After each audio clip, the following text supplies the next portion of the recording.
ایران کی جانب سے امریکہ اور اسرائیل کو جارحیت کا جواب دینے کا سلسلہ جاری رکھا ہوا ہے۔ ایران نے جنگ کے آغاز سے اب تک پہلی بار سجیل میزائل بھی برسا دیے۔ تل ابیب سمیت اسرائیل کے مختلف مقامات پر قیامت ٹوٹ پڑی۔ پاسداران انقلاب نے خطے میں 4 امریکی ایئر بیسز پر میزائل اور ڈرون سے حملہ کرنے کا دعویٰ کیا ہے۔ پاسداران انقلاب کے مطابق ایرانی بحریہ نے 4 امریکی فضائی اڈوں پر مربوط حملے کیے۔ ان کارروائیوں میں command centres, air traffic control towers اور فضائی دفاعی تنصیبات سمیت اہم انفراسٹرکچر کو نشانہ بنایا گیا۔ عراقی دارالحکومت بغداد کے ایئرپورٹ کمپلیکس پر راکٹ حملے میں 5 افراد زخمی ہو گئے۔ BBC عربی کے مطابق ایئرپورٹ اور اس کے اطراف 5 راکٹ فائر کیے گئے۔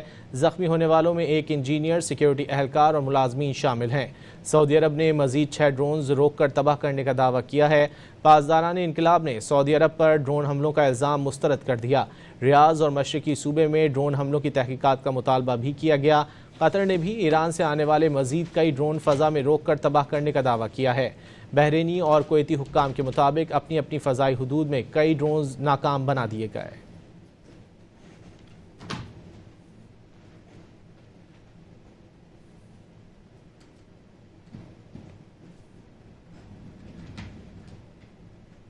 ایران کی جانب سے امریکہ اور اسرائیل کو جارحیت کا جواب دینے کا سلسلہ جاری رکھا ہوا ہے۔ ایران نے جنگ کے آغاز سے اب تک پہلی بار سجیل میزائل بھی برسا دیے۔ تل ابیب سمیت اسرائیل کے مختلف مقامات پر قیامت ٹوٹ پڑی۔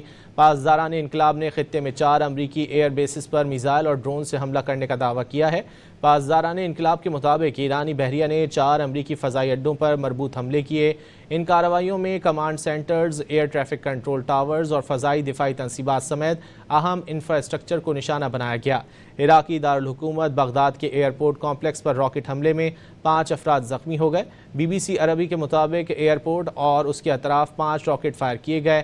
زخمی ہونے والوں میں ایک انجینئر، سیکیورٹی اہلکار اور ملازمین شامل ہیں۔ سعودی عرب نے مزید 6 ڈرونز روک کر تباہ کرنے کا دعویٰ کیا ہے۔